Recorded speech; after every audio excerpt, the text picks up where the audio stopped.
네, 우리 서로 반갑게 인사하겠습니다. 잘 오셨습니다. 큰 은혜 받으시기 바랍니다. 잘 오셨습니다. 잘 오셨습니다. 네, 잘 오셨습니다. 네, 이번에 이제 저희 금요일로 해서 필리핀에 가시는 분들 계시죠? 우리 2층에, 중위층에 또 이 권사님 또 계십니다.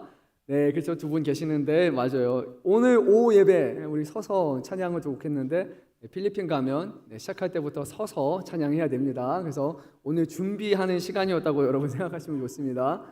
그리고 거기는요 환경이 조금 우리보다 좋지 않아요. 그래서 소리가 이게 이렇게 많이 울립니다. 여러분 또 그거를 좀 고려하셔야 돼요. 그래서 딱 가보시면 한편으로는 꽉 채워진다는 소리도 있지만 계속 들으면 좀 어지럽다라는 생각이 들 거예요. 그러면서 우리 금천 양문교회가 참 좋구나 하는 생각도 하실 거라고 생각이 들어요. 이제 돌아오는 금요일부터 선교의 여정을 갑니다. 여러분들이 계속해서 기도해 주셔서 지금까지 올 수 있었고 한 사람의 수고가 아니라 모든 성도분들의 또 헌신과 기도, 우리 교회를 주님이 사랑하셔서 허락하신 선교라고 저는 믿습니다. 그래서 깨어서 늘 이 선교의 마음을 품으시고 또 선교의 일에 여러모로 동참하셔서 또 하나님이 기뻐하시는 일들을 이뤄가시기를 바랍니다. 오늘 어떤 말씀을 나눌까 고민하다가 잠깐만 제가 옆에 모니터가 안 틀어졌나요? 이쪽에서만 많이 들린 것 같은데 네. 계속해서 오후 시간은 좀 현실적인 부분, 실천적인 부분을 같이 나눴으면 좋겠다 생각이 들었고, 그리고 나서 우리가 계속해서 서신서를 나눴지만 그래도 뭐가 정말로 중요할까? 특별히 또 우리 청년분들을 고민하고 생각할 때 복음에 관한 부분이 좀 더 중요하겠다라는 그런 마음이 또 들어가지고 우리 이제 골로새서 말씀을 좀 짧은 말씀이에요. 4장밖에 안 되는 말씀이지만 이 말씀을 조금 더 나누고자 합니다. 골로새서라는 그래서 오늘은 이 지역적인 특징이 무엇인지 그리고 오늘 1절, 2절에 해당하는 이 앞부분에 대한 내용을 우리가 짤막하게 또 나눈 시간을 갖고자 합니다. 이 교회 골로새라는 지역이 어딘가라고 했을 때요. 원래 위치적으로는 소아시아 남동쪽의 리쿠스 강가에 위치한다라고 그렇게 알려져 있습니다. 그런데 지금 현재는 다 이렇게 땅에 묻혀 있는 상태예요. 그리고 이제 이 지역에 있는 터키 지역에 있는 많은 이제 도시들이 다 이제 고고학적인 발굴이 이루어지긴 했지만 이 골로새 지역은 아직도 묻혀 있어요. 그 이유가 뭐냐면 유명한 동네가 아니기 때문입니다. 사람들이 잘 알고 있는 그런 동네가 아니라 과거에는 무역의 중심지로 좀 크게 이렇게 알려졌던 그런 도시인데 바울 시대에는 그다지 크지도 않고 그다지 중요하지도 않은 그냥 소도시 정도로 이제 전락하고 말게 되는 거예요. 그래서 고고학자들도 그렇게 발굴하려는 노력을 하지 않는 곳이 이 지역입니다. 그도 그런 것이 약 10마일 정도 떨어진 곳에 위치한 라우디게아라는 곳이 있고 그리고 그 너머에 또 6마일 정도 약 10km 정도죠. 떨어진 곳에는 히에라볼리라는 이웃의 도시들이 있는데 여기가 나중에 1세기 당시 훨씬 더 활발한 그런 무역의 도시가 되었다 보니까 원래는 괜찮았는데 옆에 신도시들이 자라나고 더 좋은 곳이 생겨나니까 이제 결국에는 특별히 이 도시에서 할 것이 없다. 밀려난 도시. 그래서 변방의 도시가 바로 골로새라고 할 수 있습니다. 사도 바울도 이제 사역을 할 때 보통 대도시 중심으로 사역한단 말이에요. 그러다 보니까 이 골로새는 사도 바울이 한 번도 방문해 본 적이 없는 그런 동네로 도시로 알려져 있습니다. 그렇게까지 중점적으로 관심을 둬야 될 만한 도시는 아니었던 거예요. 그리고 특별히 사도 바울이 복음을 전했던 곳에는 그래도 사람들이 많거나 또 유대인들이 많은 지역을 좀 많이 갔는데 이쪽은 이도 아니고 저도 아닌 좀 애매한 지역이기 때문에 그래서 이쪽에는 결국에 한 번도 가지 않게 됩니다. 다만 사도 바울의 동역자라고 알려진 에바브라라는 사람에 의해서 이곳에 교회가 세워지게 됩니다. 에바브라는 그리스도의 복음을 바울로부터 받아서 골로새에게 전한 사람이고요. 뿐만 아니라 골로새 교회에게 일어나는 현지의 소식과 상황에 대해서 계속해서 바울과 소통했던 그런 장본이기도 합니다. 그래서 이제 고고학적인 자료가 좀 더 많다면 이 과거에 여기서 어떤 유물들이 있었는지 또 혹시라도 어떤 증거들이 나오게 되면 어떤 식의 방식으로 예배를 드렸냐 아니면 여기는 어떤 종교들이 성행했었는가 또 혹시라도 여기 유대인들이 많았는가라는 그런 부분을 고고학적인 자료를 통해서 알 수 있지만 안타깝게도 여기는 고고학적인 증거를 통해서 그것을 입증할 수는 없고요. 다만 오히려 오늘 성경의 말씀이 이 시대에 이 교회가 어떤 교회인지를 말해주는 그런 역사적인 사료로 우리가 사용을 해가지고 이 골로새 교회를 다시 한번 우리가 생각해 볼 수 있습니다. 바울은 이 서신서에서 골로새 교인들이 이전에 이교도라고 하죠. 다른 종교를 믿었던 사람이라는 것을 수차례 암시를 하는데요. 그 당시에 다른 종교라고 말하면 1세기 당시에 사도 바울이 복음을 전할 때는 쉽게 말하면 그냥 잡다한 종교라고 보면 좋을 것 같아요. 종교 혼합이 좀 일어난 상황이라고 그렇게 보면 좋을 것 같습니다. 오늘날에도 그렇잖아요. 종교다원 그래가지고 사람들이 이거 저거 해가지고 자꾸 이렇게 합치려고 해요. 그래서 그 안에 어떤 종교 통합을 이루려고 합니다. 종교라는 것 자체가 기본적으로 모든 종교는 다 배타성을 갖고 있잖아요.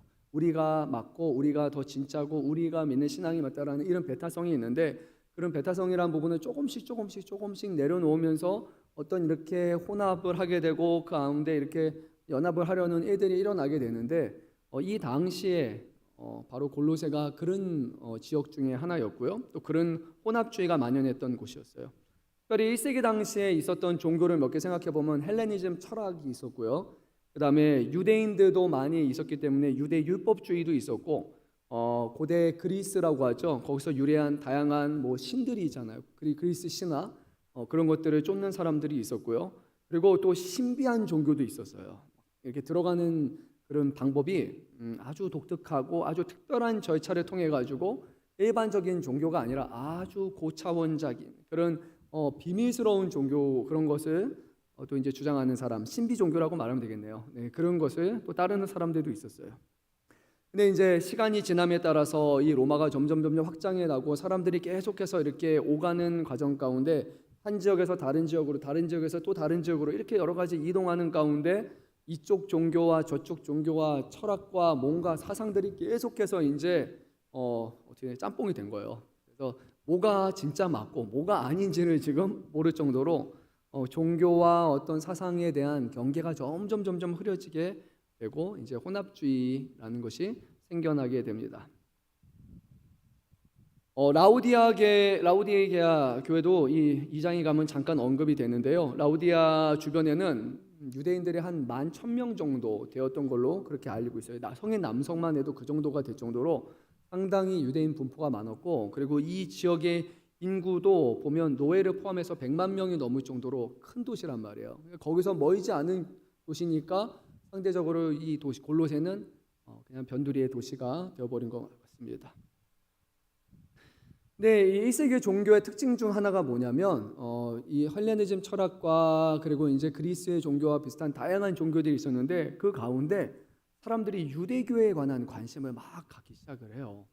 유대교가 뭐가 특별할까라고 보니까 특별히 그 당시에는 다양한 종교들이 발생하는 문제가 뭐냐면 성적인 타락, 그리고 어떤 도덕적, 윤리적인 문제가 이제 발생하게 되거든요.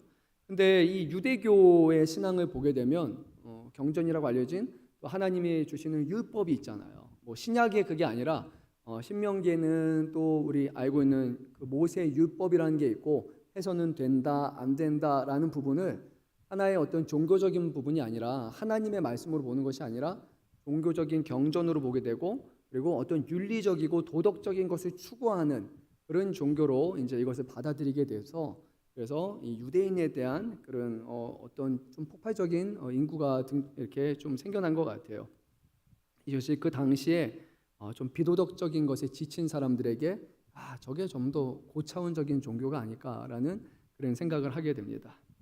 그리고 이제 결국에는 그 영향이 그리스도인들에게도 또 기독교인들에게도 미치게 됩니다. 왜냐하면 기독교도 기본적으로 구약의 성경의 말씀을 갖고 있기 때문이에요. 그리고 그리스도인들도 선하게 살아야 되고 하나님이 기뻐하시는 삶을 살아야 되고 우리 도덕적으로 윤리적으로 훨씬 더 좋은 사람으로 살아야 되다 보니까 이런 것에 매료돼 가지고, 그래서 하나의 종교로서 기독교에 일원이 들어오려고 하는 사람들의 수가 생겨났다라고 그렇게 알려져 있습니다.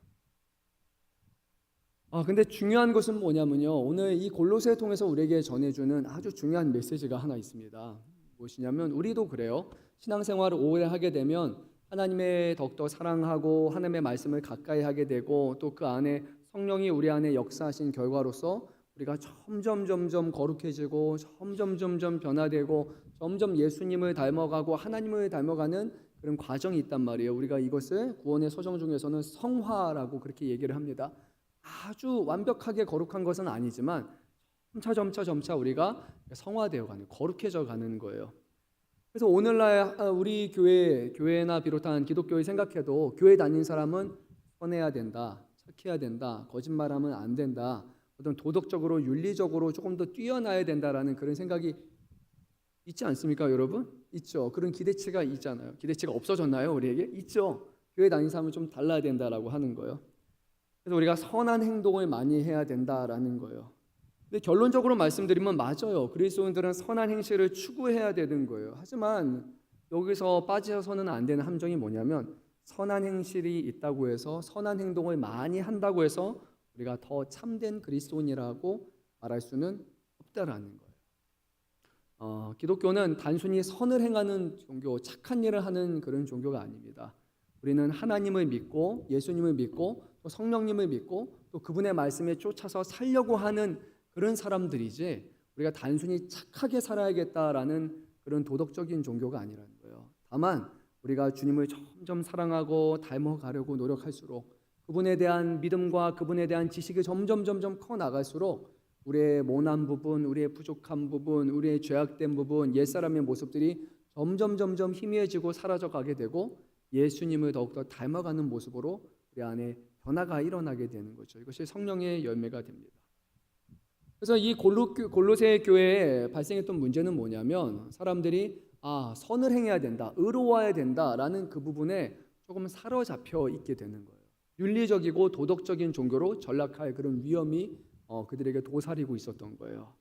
그래서 사도 바울은 이 말씀을 통해서 무엇을 우리에게 전하는가? 도덕이 중요한 것이 아니라 윤리가 우선되어야 되는 것이 아니라 가장 중요한 것은 우리를 그렇게 만드는, 우리를 그렇게 변화시키는 예수 그리스도가 모든 것의 해답이다라는 것을 이 골로새서 말씀에서 전하고 있습니다. 그래서 골로새서 이제 2장 9절 10절 말씀을 넘어가게 되면요 아주 명료합니다. 예수님 한 분이면 충분합니다.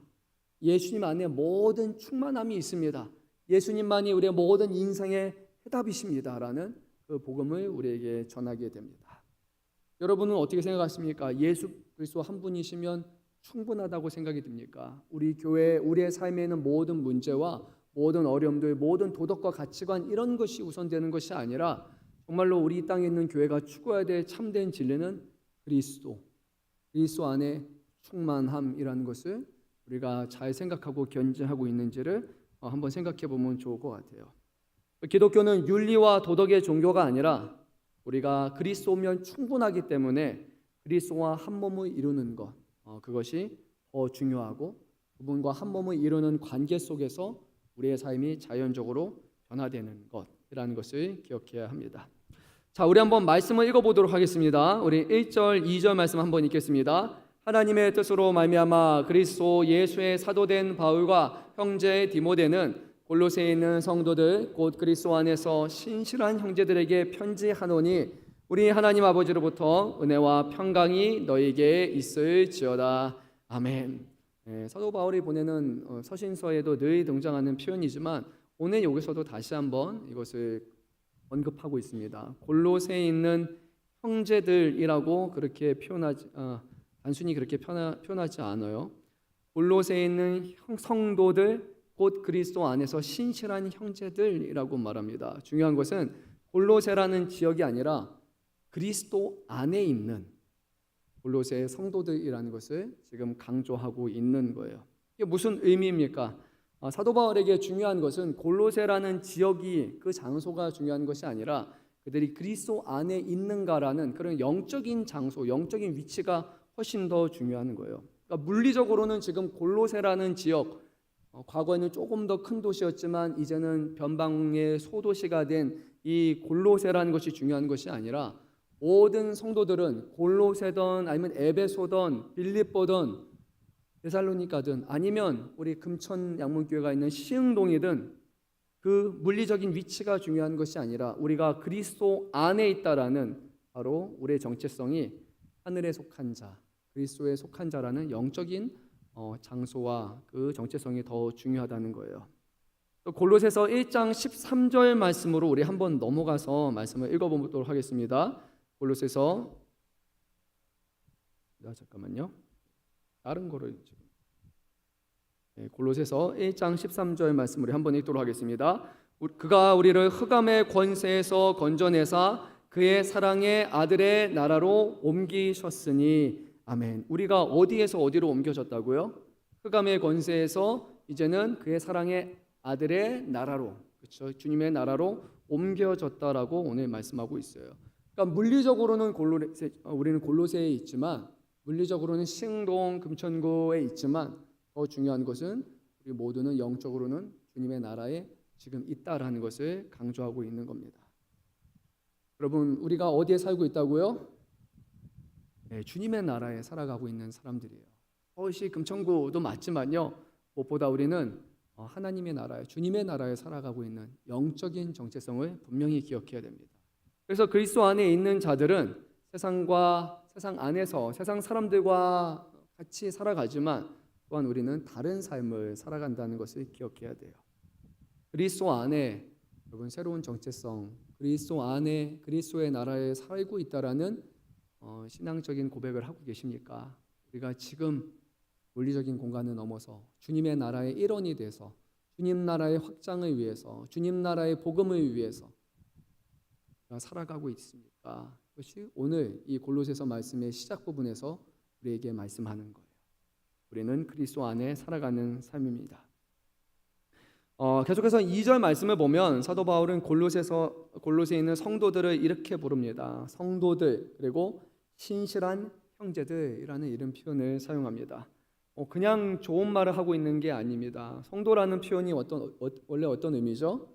하나님께서 우리를 거룩하게 구별한 사람, 구별된 사람이라는 그런 의미가 있습니다. 우리가 좋은 사람이어서, 우리가 거룩한 사람이어서 거룩한 것이 아니라 주님께서 우리를 구별하셨기 때문에, 우리를 그렇게 세우셨기 때문에 우리가 하는 것과 상관없이 우리는 성도가 되는 겁니다.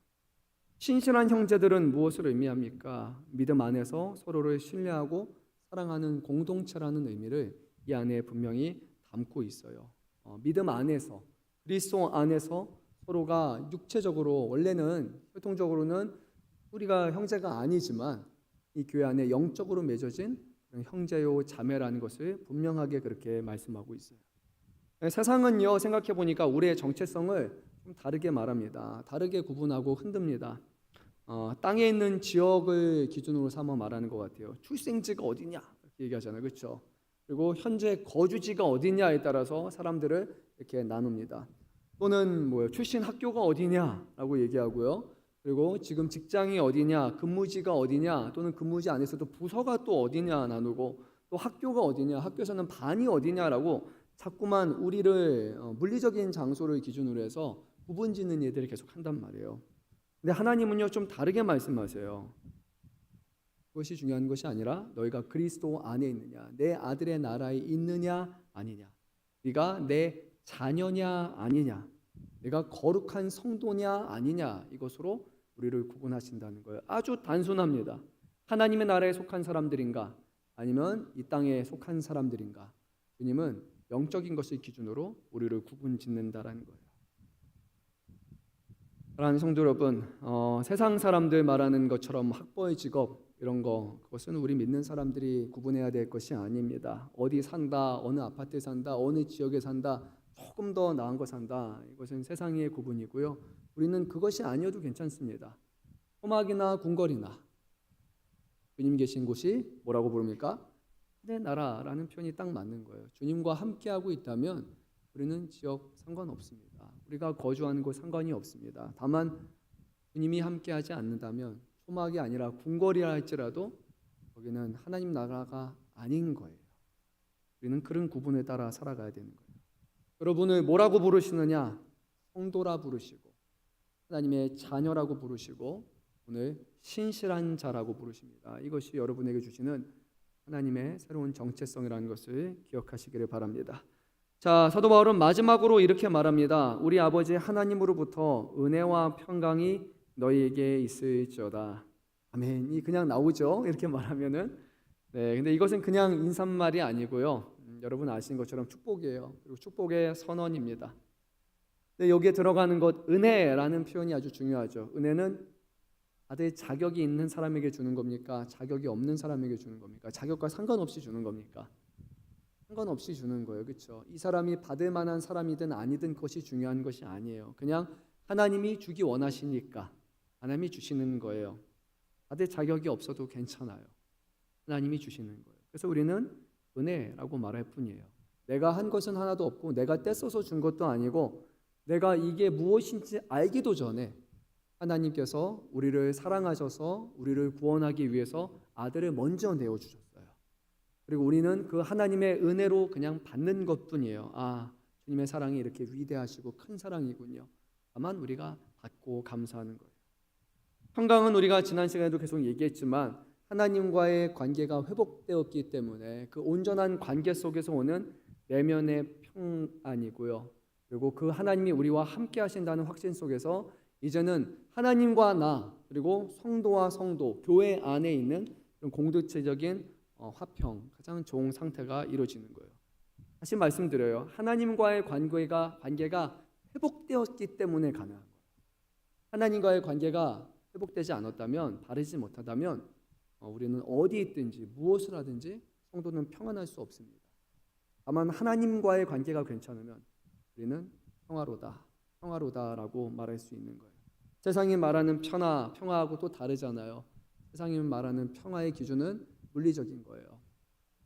내 잔고가 괜찮냐, 내 미래가 잘 보장이 되었느냐, 내가 지금 문제가 없느냐라는 거가 되겠지만 우리가 말하는 그 평화는 하나님과의 온전한 관계에 있다면 지금 없어도 아니면 지금 상황이 이래도 어떠한 상황 가운데서도 하나님의 사랑과 하나님의 보살핌과 하나님의 은혜를 우리는 기억하면서 그 어려움들을 이겨낼 수 있는 거죠. 중요한 것은 하나님과의 우리의 관계가 어떠냐라는 것입니다. 사랑하는 성도 여러분, 여러분 어떻습니까? 여러분 안에 내면의 평안이 있습니까? 아멘. 감사합니다.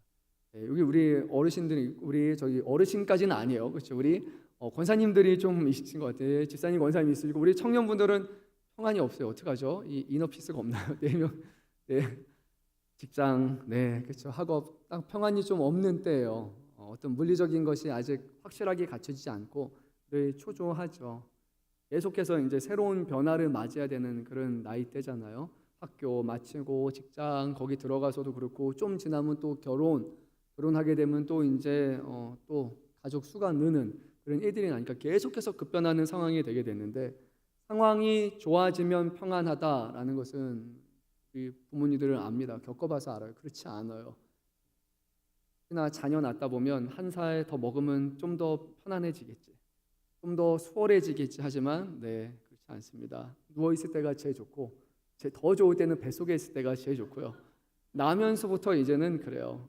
얘가 언제 일어날까? 일어나면 이제는 정말로 곤란해집니다. 그나마 누워서 울었을 땐 괜찮은데 이제 돌아다니면서 온갖 거를 만지기 시작하고 이제 만지다 보면 다 입으로 들어가기 시작하고 그리고 엎어지고 넘어지고 뛰고 하다 보면 크면 괜찮을 줄 알았는데 아니더라고요. 아직 제가 보니까 중2까지는 아니에요. 이제 좀 더 크면 모르겠지만 저의 전례를 봤을 때 결혼해도 여전히 우리 마음에는 여전히 우리에게 불안이 드는 것 같아요. 어떤 환경이 좋아진다고 해서 평안하냐라고 하면 어느 정도는 가능하죠. 일시적인 것은 가능해요.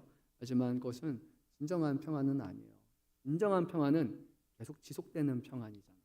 그래서 우리의 삶이 지금 평안하지 못한다고 해서 외적인 것으로 인해서 불안하게 느끼는 것이 아니라 그 모든 것을 넘어설 수 있는 것은 하나님과의 온전한 관계, 그분의 손에 붙들린 사람이라는 것, 그분이 사랑하셔서 우리를 부르시고 구원하셨다는 것을 다시 한번 우리가 확신했으면 좋겠어요. 오늘 메시지가 상당히 좀 짧습니다. 왜냐면 오늘은 개관이기 때문이에요. 그런데 여러분 한 가지 꼭 기억했으면 좋겠어요. 아까 앞부분에 말씀드린 것처럼 골로새서에 대해서 딱 한 가지만 말하자면 바로 예수 그리스도는 충분하다라는 말씀이에요. 그분 안에 모든 충만한 것이 있다라는 거예요. 예수님 안에서 이루어지는 것입니다. 그래서 이 골로새서의 말씀을 계속 함께 나누면서 과연 우리가 그리스도 안에 머물러 있는지, 그분을 날마다 추구하고 있는지, 쫓고 있는지, 그분이 우리 안에서 이뤄가시는 충만함을 경험하고 있는지를 한번 우리가 생각해 봤으면 좋겠어요. 예수 그리스도, 그 이름만 들어도 마음이 설레고, 예수 그리스도라는 그 이름만 들어도 우리 안에 소망, 기쁨, 그것이 넘쳐날 수 있다면, 그러면 여러분 어디 있어도 괜찮습니다. 그것이 주님과 함께하는 하늘의 나라이기 때문입니다. 말씀을 끝마칩니다. 오늘도 세상은 우리에게 끊임없이 불안함을 주는 것 같아요. 뉴스 보면 불안하고, 또 보면 피곤한데, 또 안 보면 또 안 봤다고 불안해요. 봐도 불안, 안 봐도 불안, 알아도 불안, 몰라도 불안인 거예요. 그게 참 우리가 살아가는 삶의 어려움인 것 같아요. 뉴스, 경제, 건강, 인간관계 다 항상 언제든지 흔들릴 수 있습니다. 하지만 우리가 그리스도 안에 있다면 우리는 우리가 이루는 것이 아니라 하나님이 우리에게 이루신 은혜로 살아가는 사람이기 때문에 우리에게 주시는 평강이 모든 어려움들을 이기게 됩니다. 사랑하는 성도 여러분, 골로새는요, 말씀드린 것처럼 한때는 쇠퇴한 도시였지만 이제 그곳에 복음이 증거되었을 때 이 골로새가 바뀌게 됩니다. 그리스도 안에 있는 골로새는 쇠퇴한 소도시가 아니라 하나님의 복이 머무는 자리가 된 것이었어요. 우리의 삶의 자리도 동일합니다. 지금 내가 있는 곳이 좀 변두린 것 같고요. 내가 하고 있는 일들과 내 직장과 내가 하는 모든 것들이 너무 작고 보잘것없는 것처럼 느껴질 수도 있습니다. 특히나 SNS 같은 거 보게 되면 다 성공한 것 같고 다 잘 사는 것 같아요. 다 뭔가 재미난 삶을 살아가는 것 같아요. 나만 지금 뭔가 뒤처진 것 같아 느껴지기도 합니다. 근데 그것이 중요한 것이 아니라 그리스도 안에 있다면 그 자리가 바로 하나님의 나라라고 오늘 성경은 말씀합니다. 그래서 말씀을 끝마치며 여러분 다시 한번 묻겠습니다. 여러분은 지금 어디에 계십니까?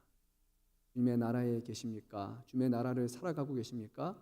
아니면 여전히 이 세상에 이 지역에 머물러 있습니까?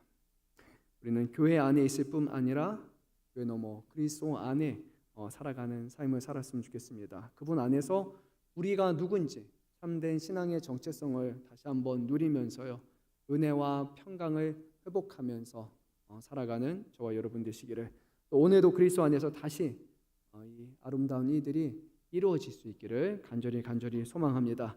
우리 함께 찬양하는 시간을 가졌으면 좋겠어요. 찬양